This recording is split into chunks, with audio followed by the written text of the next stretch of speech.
grupo de enfermedades muy comunes en la actualidad para todas las chicas, algunas de pacientes jóvenes, otras de pacientes en edades más avanzadas, y un punto en el que pues todas las mujeres deben pasar, que es el climaterio y la menopausia. A veces en este tipo de pacientes tenemos la gran incógnita o la gran dificultad de que el tratamiento son hormonas que pueden producir riesgos para determinados tipos de cáncer, sobre todo para cáncer de mama. Y bueno, cuando un paciente, o si usted es el paciente, o si usted tiene un paciente que es un familiar, ese familiar está tomando hormonas que pueden afectar su salud y que pueden producir cáncer, ahí viene la gran dicotomía: o soporto los síntomas o me someto al riesgo de un medicamento que me quita estos síntomas pero que me da un riesgo de cáncer, que como todos sabemos el cáncer es una enfermedad importante a la cual pues hay que tener mucho cuidado. Entonces vamos a entrar hoy a especificar qué podemos usar, qué vamos a usar desde los medicamentos de fitoterapia y de medicina alternativa para tratar esa enfermedad sin aumentar el riesgo de cáncer, sobre todo el cáncer de mama, y con efectividad. Vamos a ver qué evidencia hay, si funciona o si no funciona, y cómo lo podemos conseguir en el mercado. Siempre para mí es importante decirles con qué nombre pueden conseguir un medicamento, porque en muchas ocasiones uno sabe que un componente o determinada planta sirve para una enfermedad, pero no tenemos la forma en cómo escribírselo al paciente. Si la paciente hoy le llega a usted sepa qué nombre va a escribir. Puede ser cualquiera, puede ser el que yo le diga u otro nombre que tenga el componente. Hoy les voy a enseñar un nombre de unas medicinas pues que tienen el componente. Como les digo siempre al inicio, declaro mi conflicto de interés con Nutrivita Profesional. Y bueno, esta es la invitación de la charla y vamos a hablar de los nombres comerciales que con Nutrivita se manejan. Pero como les digo, yo voy a hablarles de un componente natural, de una sustancia, y ustedes pueden conseguir esa sustancia en otros productos, difíciles a veces de conseguir, con una calidad distinta, pero también se puede conseguir. Nosotros vamos a hacer énfasis en que estos son de buena calidad y funcionan. Cuando los comiencen a usar, los amarán. Entonces, para poder entrar a definir qué es esto del climaterio y qué es esto de los trastornos del ciclo en las mujeres, pues sin duda tenemos que recordar que estas mujeres, conferencias de mujeres, las mujeres pues tienen su ciclo menstrual durante la vida fértil o durante la etapa activa de su vida sexual, no solo durante la etapa activa de la vida sexual, más durante su vida fértil, que comienza en la menstruación, que es el día 1, pasa por unas fases foliculares proliferativas, por una fase de ovulación o fase secretora, por una fase lútea, y de nuevo vuelve a el proceso de la menstruación o a la menstruación. Entonces, si lo dividiéramos o fuéramos más específicos, podríamos decir que en la menstruación, desde el día 1 hasta el día 7, va creciendo el folículo, ¿verdad? O el óvulo en el folículo. Después hay uno de los folículos que se selecciona para crecer por la influencia de algunas hormonas que más adelante vamos a mencionar, y que ese folículo o esos folículos, porque a veces crece más de uno, va a estar creciendo durante el día 8 hasta el día 2. Eso es denominada la fase proliferativa, y la fase de ovulación va a durar más o menos entre 3 y 4 días en promedio, que es la fase donde ya el óvulo sale del folículo, y pues ahí entra la fase secretora, en donde se forma el cuerpo lúteo y va a involucionar si no hay embarazo. Si hay embarazo, comenzará otra fase que ya es obstétrica del embarazo, y ya bueno, eso no llega a colación en este momento, pero aquí hablamos de que la mujer no está embarazada y que el cuerpo lúteo involucionó y otra vez vuelve a reiniciarse el ciclo. Eso es lo que pasa en todas las mujeres todos los meses. La mayoría, pues, en la mayoría, lo que debería pasar fisiológicamente, a menos que la paciente tenga alguna circunstancia de salud que evite que eso suceda. Para que esto se lleve a cabo en el cuerpo de la mujer, se requieren dos hormonas principales. Son más las hormonas que intervienen en este proceso, pero hay dos grandes. Más adelante voy a detallar cada una de las que intervienen. Dentro de estas dos grandes tenemos la folículo estimulante y la luteinizante, y cada una tiene una función específica. Esta FSH o folículo estimulante va a reclutar el folículo, y lo va a estimular a que crezca. Ella selecciona cuál es el folículo dominante, lo induce a que crezca y lo induce a que madure. Cuando ya entra en esta fase donde va a producirse la ovulación, hay un pico de hormona luteinizante con un pico también, que más adelante lo vamos a ver en una gráfica, de FSH, y eso va a producir la ovulación. Y la persistencia o no del cuerpo lúteo va a ser determinada por las concentraciones de hormona luteinizante, pero esas concentraciones o esa persistencia de ese cuerpo lúteo va a depender de si la mujer queda en embarazo o si no lo está. En este caso estamos hablando de mujeres no embarazadas. Entonces, no quedó embarazada en este momento, ovuló, no hubo embarazo, y el folículo en la fase secretora involuciona y otra vez comienza el ciclo con la menstruación al día 1.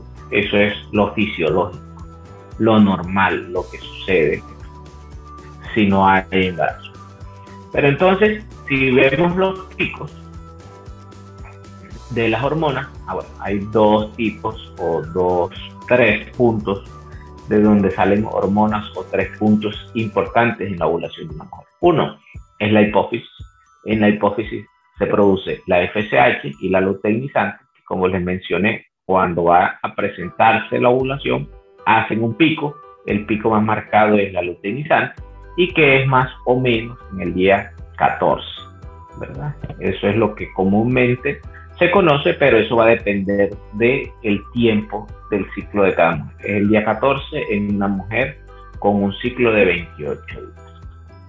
Pero también hay otras hormonas que se secretan a nivel de los ovarios, y en ellas tenemos el estrógeno y la progesterona, que son muy, muy importantes en el desarrollo de algunas enfermedades que vamos a entrar a detallar más adelante.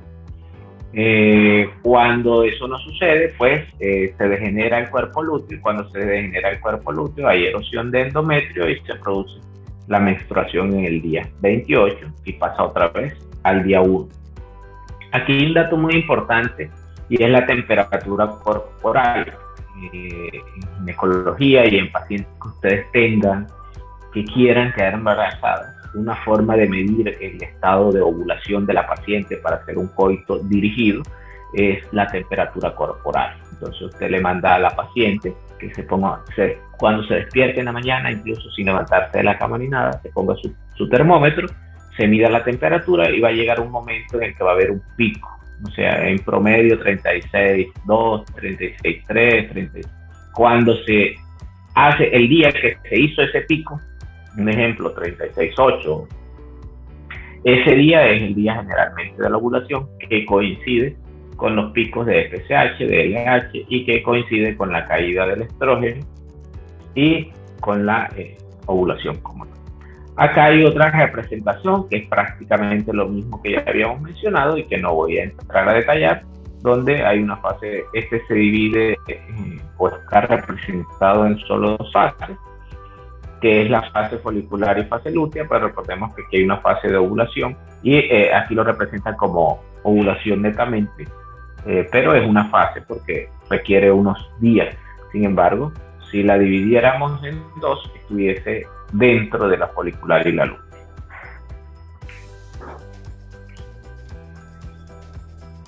Y sin seguir hablando mucho de esta fisiología, porque es importante, pero ya la conocemos, nosotros podemos medir las hormonas sexuales femeninas, y teniendo en cuenta que podemos medir el estradiol, podemos medir la FSH, podemos medir la LH, la progesterona, la prolactina y la testosterona como algunas veces nos olvidamos pensar en ella cuando tratamos mujeres. Y las mujeres, por supuesto, que también tienen testosterona y que está relacionada directamente, la testosterona está relacionada directamente con el deseo sexual. Eso es importantísimo, porque dentro de esto que vamos a enfocar también vamos a hablar de algo que se llama frigidez o pérdida del deseo sexual femenino, que a veces puede producir algunos problemas en algunos hogares. Entonces, cada una de estas hormonas, independientemente de si son las gonadotropina, que es la que produce la hipófisis, o si son las que producen el ovario, ¿verdad? Las hormonas ováricas, cuando se miden en determinado momento del ciclo, los valores que vamos a obtener son diferentes.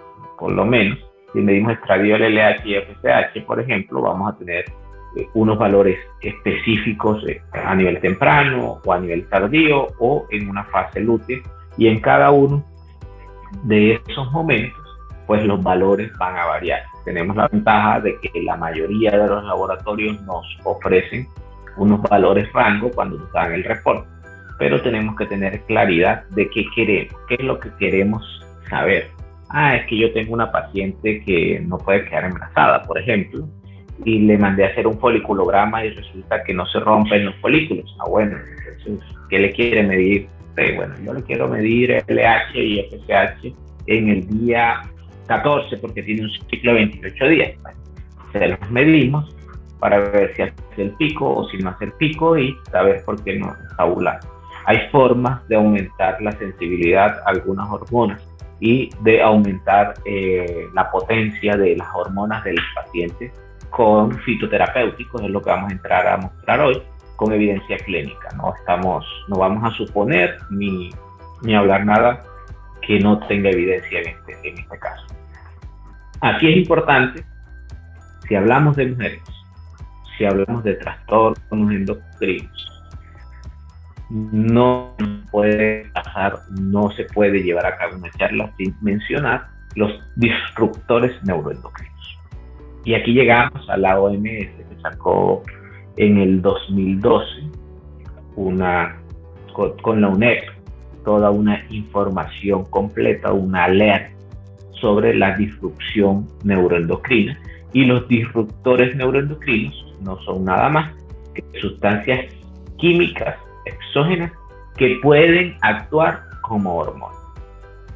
Estas sustancias químicas exógenas pueden actuar como hormonas y pueden interferir en el funcionamiento del organismo de la mujer, incluso en el bloqueo de la función de algunas hormonas. Y lo más difícil es que alteran el sistema reproductor, pero también alteran el sistema inmunitario, el neurológico y también otros sistemas, problemas que ejercen sobre el sistema reproductor, pero también el problema o la afectación que tiene en los niños.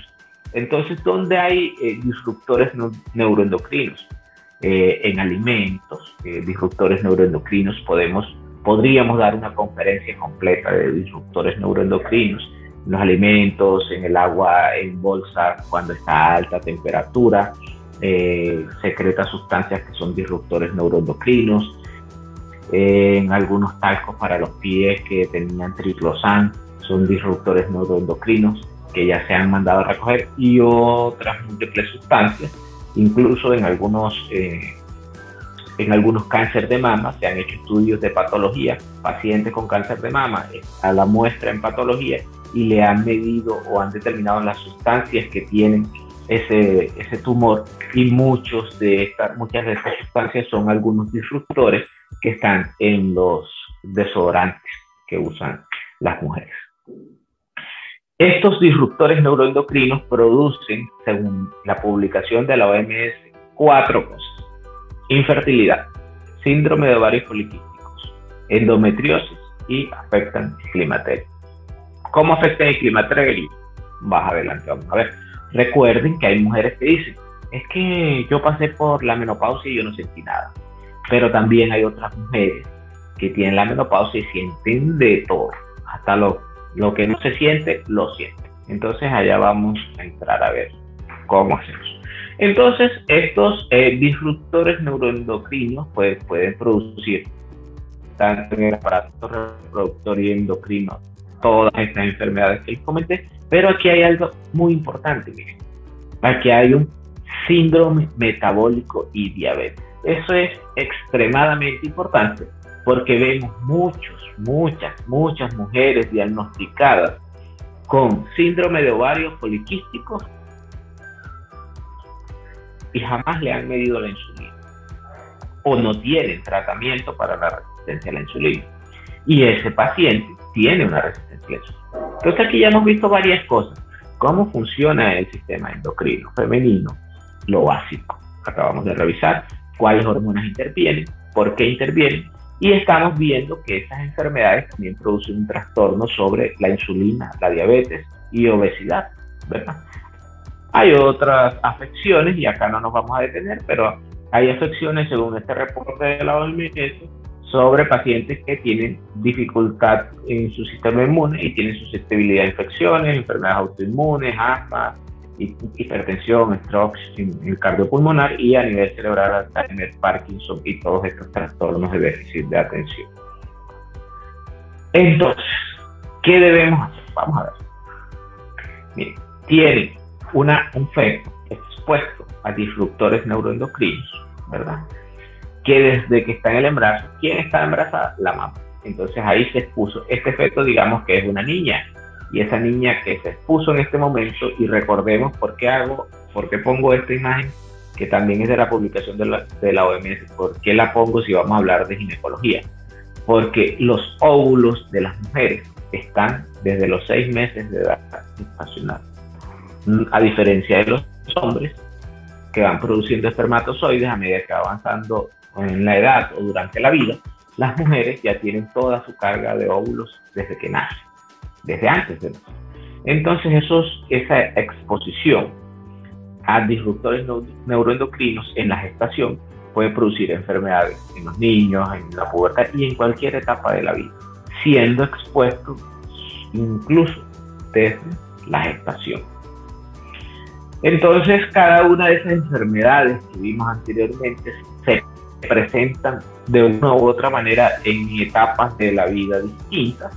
Entonces, podríamos decir, miren que ya esta obesidad que antes se veía en adultos, miren ya en niños hasta más o menos 50, 60 años, una persona está presentando más obesidad, mientras que, por ejemplo, la alteración de la pubertad pues no va a pasar de los 25 años, por supuesto, y que los cánceres están más relacionados con pacientes mayores a 40 años, al igual que la infertilidad se ve en pacientes jóvenes. Entonces, cada uno de estos procesos va a estar orientado hacia una edad específica en este tipo de pacientes. Entonces,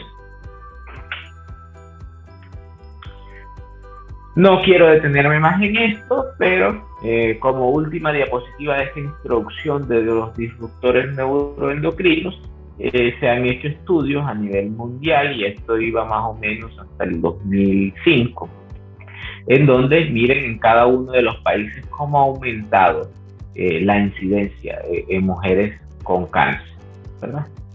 Y miren que todos estos disruptores pueden estar acá, pueden estar en el maquillaje, pueden estar en los gases que producen los vehículos, en la agricultura, en las frutas, aunque uno no creyera, pero se usan muchos agroquímicos, en la calidad del agua, por supuesto, en elementos tecnológicos, incluso en elementos que se usan para el uso diario en la casa, que se utilizan en la casa como sustancias para limpiar pisos, alfombras y como las mismas alfombras, y por supuesto algunos alimentos que se les hace un procesamiento que altera las características químicas del mismo. Entonces, en cualquiera de esos puntos, este bebé está recibiendo disruptores neuroendocrinos. Eso no quiere decir que tengamos que vivir fuera del planeta, ni que la mujer embarazada no pueda comer nada y deba volverse ermitaña. Por supuesto que no. Hay unas técnicas, sobre todo de medicina antiemotóxica, que podemos utilizar para detoxificar el organismo. Hay unos medicamentos de fitoterapia, pero como está embarazada, pues es mejor medicina antimotóxica que fitoterapia. Entonces entramos a lo que vinimos. Una de las principales consultas de las mujeres en edad adulta es, uno, el climaterio, que se produce por una insuficiencia ovárica, y dos, la menopausia. Empezando en este grupo de pacientes. Más adelante vamos a ver cada uno de ellos y las otras enfermedades. Entonces, el climaterio son síntomas o el tiempo que se produce desde que se disminuyó la actividad ovárica hasta que cesó. Desde que comienza a disminuir la actividad, es como un punto de transición entre una mujer con actividad ovárica normal hasta llegar a la menopausia. Que la menopausia, sin duda, es el cese de la menstruación espontánea por un año. En promedio, una mujer puede entrar en menopausia entre los 49 y 52 años, ¿verdad? Y tener en cuenta que el resto de su vida, o sea, si la mujer vive desde los 49 hacia adelante, es más o menos el 40% de la vida. O sea que casi la mitad del tiempo de vida de todas las mujeres están en un estado postmenopáusico. Y la otra mitad, o el otro 60%, van a estar en un estado con una función ovárica conservada. Esa menopausia puede ser por varias causas, puede ser una natural, puede ser quirúrgica porque le hicieron ovarectomía y chao ovarios, puede ser una menopausia precoz que se produzca antes de la edad en que normalmente pasa, o puede ser una insuficiencia ovárica prematura, que entraría a ser otro contexto y que no vamos a llegar a definir eso hoy. Pero también hay otras enfermedades que afectan sobre todo a mujeres más jóvenes. En esas tenemos el síndrome ovario poliquístico, la endometriosis, los trastornos menstruales y la infertilidad. Aquí vamos, en este trastorno de la fertilidad, no escribí infertilidad porque no es solo infertilidad, puede haber un trastorno de la fertilidad. Hay mujeres que no quedan embarazadas y no llegan a ser infértiles aún. Vamos a tratar todas estas enfermedades, cómo lo podemos, qué medicamentos podemos usar. Entonces ahí aparecen los primeros fármacos fitoterapéuticos. Voy a tratar de que nos alcance el tiempo. Entonces esta planta que ustedes ven aquí es el trébol rojo, y en el trébol rojo se han encontrado varios metabolitos secundarios. Los metabolitos secundarios son las partes de la planta que pueden producir un efecto terapéutico en un paciente. Lo podríamos de pronto alguien, o en la antigüedad, o en la medicina china, o en la medicina chamánica, o en la medicina tradicional, o en la medicina cultural, usted a un paciente ve que le hacen una decocción, como un bebedizo, como dicen en muchas de esto, al paciente, y se lo entrega. Y eso es medicina tradicional. Nosotros acá venimos a aprender medicina alternativa. La medicina alternativa, esta misma planta, se sometió a un proceso que la purificó y le eliminó sus bacterias o hongos si tenía, o sus impurezas, que la concentró en una cápsula y que nos dice que si yo le doy a ese paciente esa cápsula, tiene 100 miligramos. Yo con eso voy a tener la certeza y la seguridad de que yo le estoy dando 100. Si yo le quiero dar 200, le doy 2, si le quiero dar 300, le doy 3.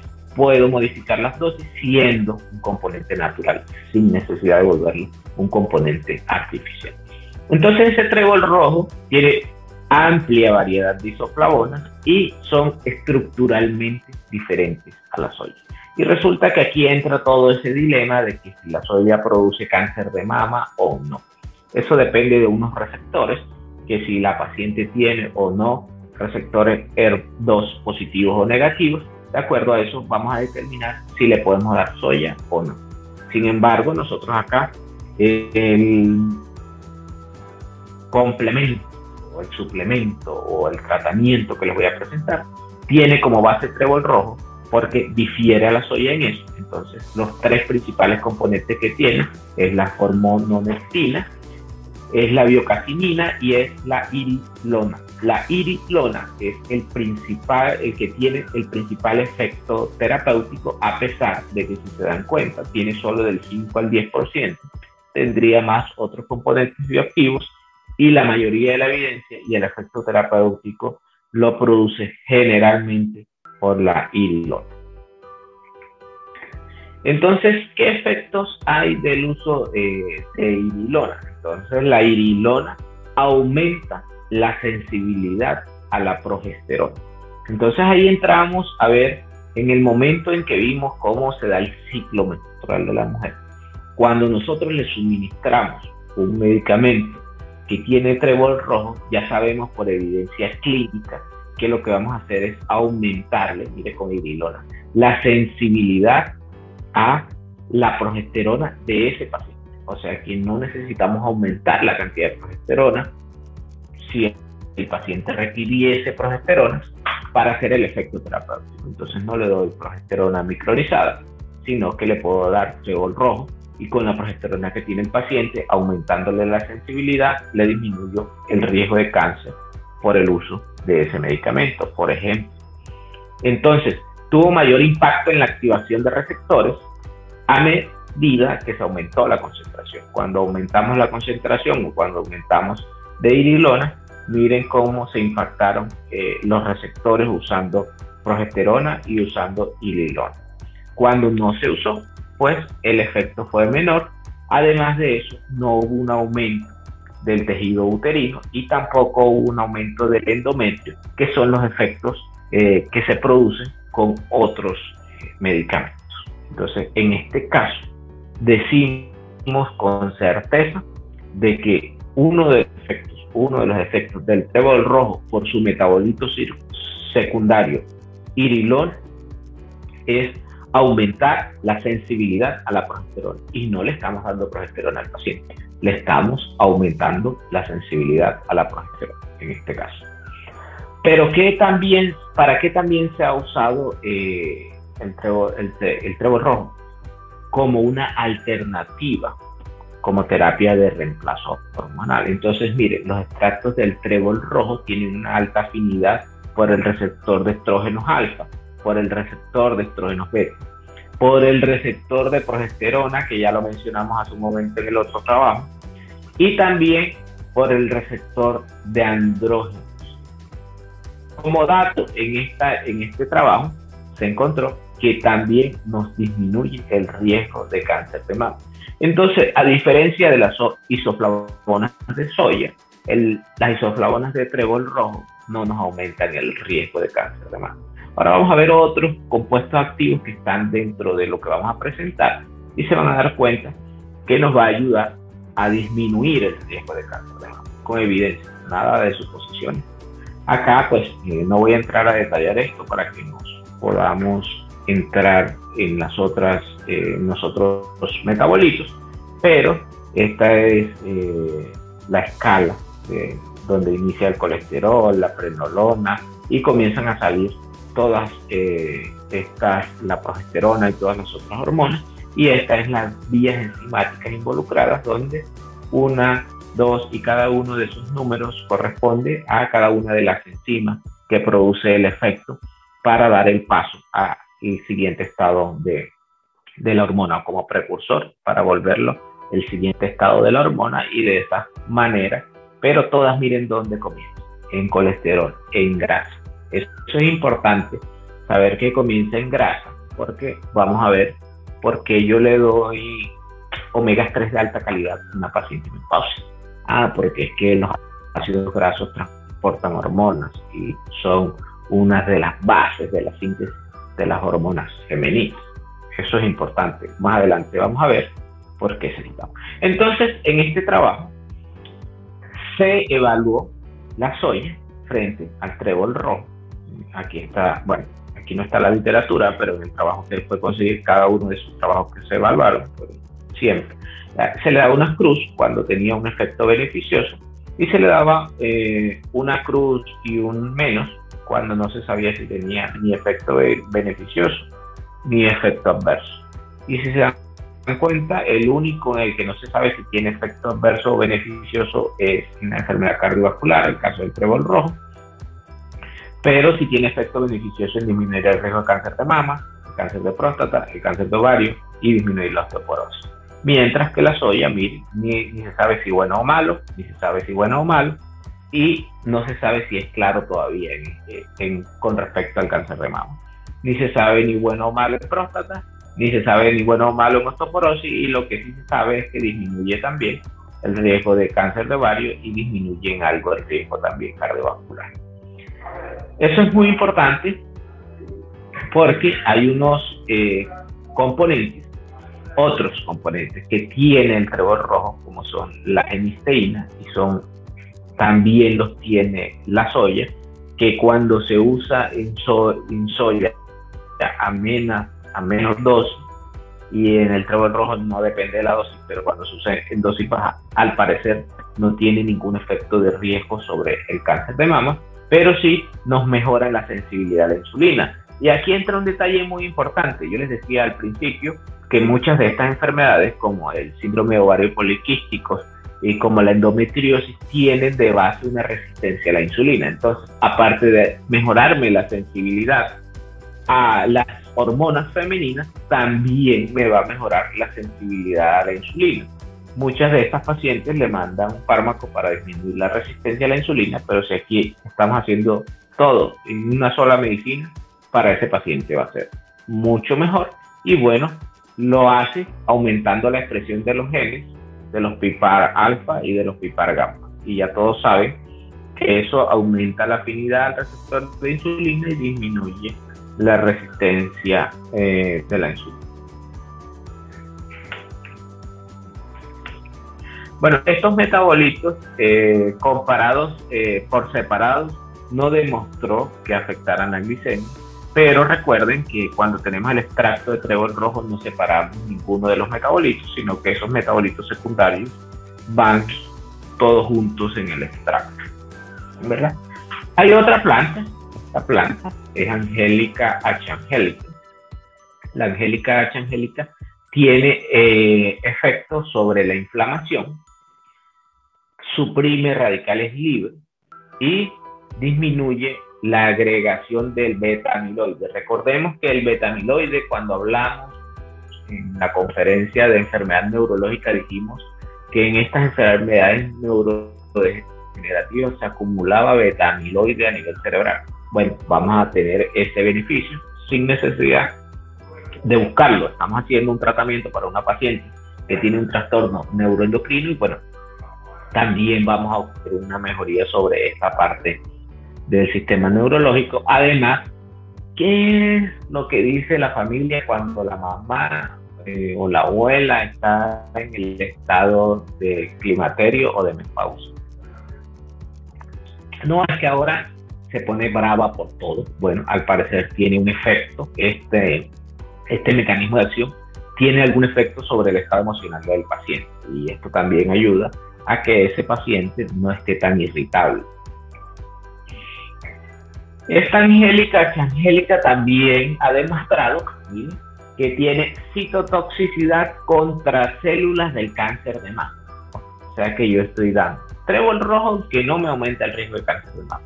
Y estoy dando Angélica H. angelica, que es un medicamento que mata las células tumorales. O sea que no le va a producir un riesgo de cáncer de mama al paciente. Al contrario, puede disminuirle, y demostró un efecto citotóxico. Este es un trabajo que se publicó en el 2019 sobre células de cáncer de mama 4T1 y MCF7. Entonces aumentó la proteína VAX y con eso disminuyó la expresión de los BLS2 en presencia de caspasa. Eso hizo que hubiera muerte de la célula porque movilizó el calcio citosólico de esas células tumorales mamarias. Entonces disminuyó significativamente el crecimiento celular. Este fue un estudio in vivo. Ya sabemos que in vivo los animales que más se utilizan son ratitas, y en las ratas expuestas disminuyó el crecimiento del tumor en comparación a las ratas que no se trataron con el extracto de Angélica H. angelica. Entonces todo dependió también de la cantidad de concentraciones, pero las dos líneas celulares tumorales, mire cómo fueron disminuyendo la viabilidad de cada una de las células al administrar el extracto de esas plantas. Otro componente que tiene el fármaco, el medicamento que vamos a presentar, no es un fármaco, un medicamento. Este también es un estudio del 2019 donde se demostró las propiedades de la orisa sativa y demostró a nivel de la piel. ¿Y por qué hacemos esto de la piel? Porque entonces otra de las cosas que comienza a pasar en ese cambio hormonal, es que cambia la calidad de la piel, se pierde la elasticidad de la piel, se vuelve una piel flácida y por eso aparecen más arruguitas, disminuye el grosor y todo eso. Entonces, la orisa sativa, aquí está. Si no lo conocen, ese es el arroz, ¿verdad? Promueve la migración de fibroblastos dérmicos. Ahora no le van a decir al paciente, bueno, vaya y coma arroz y échese arroz en la piel. Bueno, pues el arroz es un alimento que tenemos en nuestra cultura arraigado. También tiene almidones, pero si se come frío se destruye esa propiedad del almidón, en teoría. Por eso es que los asiáticos casi no aumentan de peso, porque comen el arroz más frío. Pero eso es otra charla a la que nos venimos a este momento. También se demostró que aumenta el ARN mensajero y de esa forma aumenta el colágeno tipo 1 alfa 2. Suprime la activación de las unidades del factor nuclear kappa beta mediante la proteína P50 y P65, lo que son transcriptores 1 del factor y 2 de interleucina 6. Vamos a ver entonces cómo sucede esto. Aquí tenemos el fitoterapéutico, donde produce un bloqueo de las especies reactivas de oxígeno sobre el estímulo que produce el peróxido de hidrógeno. Se estimula, miren, lo que sucede aquí es que se estimula la proteína P50 y P65. De esa forma se afecta o se produce la interleucina 6 y el factor de transcripción, pero como él lo bloqueó, va a disminuir la cantidad de interleucina 6, que es la principal interleucina proinflamatoria, va a disminuir el factor kappa beta y va a aumentar la síntesis de colágeno. Ese efecto se logra bloqueando esta acción de las especies reactivas de oxígeno. Por esa forma mejora la producción de colágeno, aumenta la síntesis de colágeno, evita el envejecimiento y disminuye el proceso inflamatorio, ya que disminuye los niveles de interleucina 6. Siguiente componente, he mencionado, ahora vamos a ver cuáles he mencionado. Vamos a ver si lo conocen. El Dioscorea esculenta. Más de uno lo ha comido en este momento, ese es el ñame. ¿Y qué efectos tiene? Entonces miren el efecto que tiene, sobre todo el componente activo o el metabolito secundario, que es la biogenina. Regula la expresión de andrógenos, y al regular la expresión de andrógenos, y dijimos al principio que no solo las mujeres tienen LH, FSH, sino que también era importante los andrógenos. Entonces en esa producción de andrógenos mejora la resistencia física y aumenta la masa muscular. Y un detalle muy importante es que cuando esa mujer va entrando en esa etapa de menopausia a posmenopausia y pasando por esa etapa, lo que comienza a ver es una sarcopenia, una disminución de esa masa muscular, que al final se ve reflejada en afecciones de salud. Entonces hay que evitar el efecto sobre la pérdida de masa muscular. También esa Dioscorea esculenta que les mencioné, vean lo que hace, mejora la sensibilidad a la insulina, y recordemos que mucha de esa sensibilidad a la insulina es el núcleo de el síndrome de ovarios poliquísticos, y también es el núcleo de la enfermedad de endometriosis. Entonces vamos a tener efectos sobre esa resistencia a la insulina, dando al paciente este fitoterapéutico, y disminuye la resistencia a la insulina, aumentando su sensibilidad y haciendo un efecto directo sobre los GLUT4. Y también también aumentando la síntesis de hormonas tiroideas, como ya lo habíamos mencionado antes. El siguiente componente y el último que les voy a mencionar es el regalis, es la Glycyrrhizia glabra. Este es una planta que se ha utilizado hace mucho en la medicina tradicional china. El 70% de las preparaciones de herbolaria china o de medicina tradicional china tienen regalis. Se ha usado por más de 40.000 años y lo que hace o su efecto es se une al receptor de estrógeno, teniendo el mismo efecto que el estradiol. Incluso se han dado cuenta que cuando hay cabras que se alimentan con excesos de esa planta, tienen un grado de trastorno de fecundación o de no hay proliferación entre las ovejas, no hay fecundación. Al parecer es la exposición de los animales a esa planta. Pero también, miren, se describió que tiene un efecto de actividad antiproliferación celular, y esa antiproliferación celular se ha evidenciado, vamos a ver si lo tengo en la otra diapositiva, sobre unos tipos de células específicos que ya habíamos mencionado antes, y esa proliferación es de células que producen cáncer de mama. Entonces, ¿qué mencionamos la Trifolium pratense. ¿Qué efecto tiene? Mejora los síntomas de la menopausia, ayuda en la infertilidad y en trastornos ginecológicos. Mencionamos la Angelica archangelica, que mejora los trastornos emocionales, disminuye el riesgo de cáncer de mama porque mata las células tumorales 4T1 y MSF7. Mencionamos la Oryza sativa, que mejora la síntesis de colágeno, la calidad de la piel y disminuye la inflamación. También mencionamos la Dioscorea esculenta, que regula la expresión de andrógenos y que mejora la fuerza muscular, evita la pérdida de masa muscular. Y la Glycyrrhizia glabra disminuye el riesgo de cáncer porque también disminuye las células MCF7 de cáncer de mama. Y tiene también ese suplemento que vamos a mencionar, magnesio y calcio, y sabemos que el magnesio y el calcio son catalizadores de reacciones químicas. ¿En qué pacientes lo podría usar este medicamento? Este medicamento que vamos a mencionar lo podría usar en climaterio, en menopausia es la primera indicación, pero también lo puedo usar en trastornos de esterilidad o trastornos de concepción, en desórdenes neuroendocrinos femeninos, en síndrome ovario poliquístico, en endometriosis, y esa medicina es el FEMC, maravilloso. Cuando lo usen, no lo van a dejar de usar. Entonces tenemos un paciente que nos llega por calores, todos estos síntomas de climaterio, por ejemplo, y usted le manda a tomar 2 capsulitas con la cena o después de la cena, así se lo mando yo.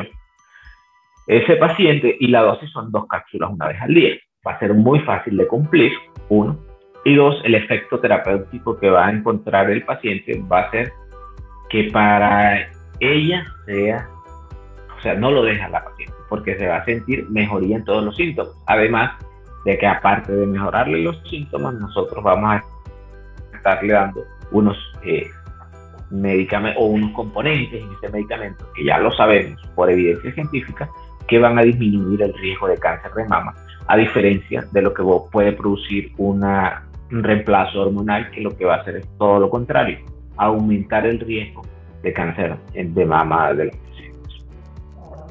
Entonces, teniendo eso como primera cosa, el segundo, y voy a tratar de no detenerme tanto para poder revisar, el segundo caso es este caso, pérdida del deseo. Y aquí nos entra, ¿qué hago? Todo el mundo aquí tiene, pues para el hombre es más fácil, hay muchas cosas que se pueden usar, el sildenafil, el tadalafil y todas las cosas que haya, pero para las chicas el panorama es otro. Entonces, en ese tipo de pacientes que han estado o que han tenido algo de pérdida de deseo sexual, nosotros podemos usar varios medicamentos. Hay unos medicamentos con ingredientes naturales que se ha demostrado que aumentan el deseo sexual de la mujer, y sobre todo aquí nos vamos a ver la trigonela. En este trabajo se hizo esta publicación usando este componente o esta fórmula, y se usó una escala para valorar el deseo, la emoción, la lubricación, el orgasmo, la satisfacción sexual, la dispareunia y todos esos efectos. Y hubieron unos cambios a los 2 meses de tratamiento. Esto es muy importante y que quede claro, porque cuando comenzamos es a diferencia del hombre. El hombre le dan una cápsula y puede tener erecciones, pero en las mujeres el deseo sexual se va apareciendo después de 2 meses de tratamiento, más o menos, de que se lo tome juicioso. Si se lo toma hoy 2, mañana 2, pasado 2, se le olvidó, no va a funcionar. No va a funcionar porque la evidencia científica demuestra que se lo debe tomar al menos 2 meses. Entonces, ¿qué se logró? Bueno, se hizo el score FSFI, que fue el que vieron allá, el que les acabé de mostrar en la tablita, el deseo, los orgasmos, todo lo demás. Y miren cómo aumentó el test a los 2 meses con un p-valor significativo, bastante significativo, y también aumentaron los niveles de testosterona. Y recordemos lo que decíamos, que la testosterona es un andrógeno y que lo podemos sintetizar o inducir a la síntesis con los suplementos que ya estábamos mencionando. Ok, esta era la planta que mencionamos, la trigonela, que se ha usado en casos de disfunción sexual femenina, donde se ha hecho comparaciones, y miren que en estos trabajos se hizo por 12 semanas, o sea, 3 meses. Por eso lo mínimo que se necesita es al menos 2 meses. En este trabajo se hizo en hombres, en donde también se obtiene un beneficio y donde se observó en una línea base frente a placebo cómo mejoraban las erecciones matutinas y mejoraba la frecuencia de actividad sexual a 12 semanas, o sea, 3 meses. También se ha usado en el síndrome ovario poliquístico la trigonela, y se ha demostrado que tiene un impacto positivo sobre las disfunciones menstruales, la obesidad, que ya la habíamos mencionado, la resistencia a la insulina, la difusión de lípidos y sobre el deseo sexual. O sea que le está mejorando el deseo sexual al paciente, y si tuviese un síndrome ovario poliquístico, pues también le va a ayudar. Recordemos que las mujeres que entran en etapa de menopausia también tienen una pérdida del deseo sexual. También esta es hoy en día muy famosa, la maca, la Lipidium mayeni. La maca en la actualidad se usa mucho y ha tenido una evidencia, o se ha usado para tratar también el climaterio en mujeres con algunos resultados. Sin embargo, faltan trabajos científicos. Recordemos que esta no se cultiva en todos lados y pues al parecer todavía no se han hecho muchos trabajos científicos para demostrar que sí funciona, pero ahí está. Y pues hay unas formas de tratar la disfunción sexual femenina que también en este trabajo se fue en el 2018, el que les presenté ahorita había sido del 2010, y haciendo un control con placebo 12 semanas de raíz de maca de 3 gramos al día. Le estaban dando a unas mujeres que tenían más o menos una edad media de 45.5 años y que tenían disfunción sexual que era inducida por inhibidores selectivos de la recaptación de serotonina o por inhibidores de serotonina y noradrenalina. Se compararon con placebo y se le hizo la escala de experiencia sexual de Arizona, donde para la maca había 9.5% menos frente al placebo, que fue 4.8%.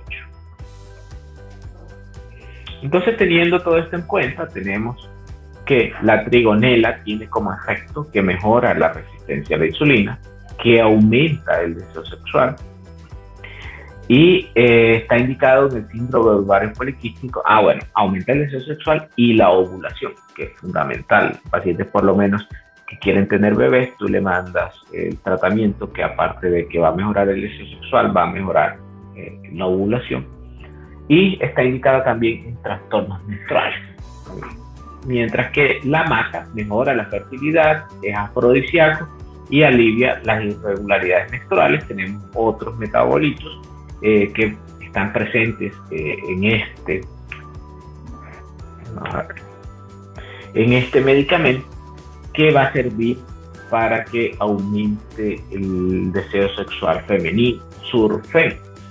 Recordemos que si usted va a usar el Surfen para aumentar el deseo sexual en una mujer y se lo manda una semana, no va a funcionar. Requiere al menos 2 meses de tratamiento juicioso para que en las mujeres tenga un efecto. Es lo que demuestra la evidencia. En algunos casos la evidencia se ha hecho con 12 semanas. Entonces, ¿cómo podría yo brindar un tratamiento así? Primero, si yo tengo un paciente que tiene climaterio, que está en menopausia, que tiene un síndrome de ovarios poliquísticos, o que tiene un trastorno del ciclo menstrual, o que tiene endometriosis, a ese paciente yo le puedo dar 2 Femesens noche, 2 Surfen en la mañana, y al mediodía le doy Krill. ¿Por qué le voy a dar Krill? Porque recordemos que toda esta cascada de transformación de hormonas comienza con colesterol, y además las grasas son el cotransportador de estas hormonas. Si no tenemos cotransportador ni tenemos fuente de buena grasa para producirla, pues ese paciente no va a tener las reacciones que nosotros queremos. Pero si tenemos un paciente que solo tiene disminución del deseo sexual, pues no requeriría que le iniciáramos FMC, y a ese paciente solo le podríamos dar Surfen. Yo se lo asociaría a aceite de krill, lo que va a dar grasas de buena calidad para que el paciente pueda tener su efecto terapéutico. Aquí hemos visto cada uno de esas componentes activos, qué grado de evidencia tienen y cómo encontrarlo, porque a veces yo sé que un fitoterapéutico tiene un efecto terapéutico, produce un efecto farmacológico, pero si no sé cómo encontrarlo, cómo escribírselo al paciente cuando venga a mi consulta, pues no va a servir de nada, no le voy a poder decir.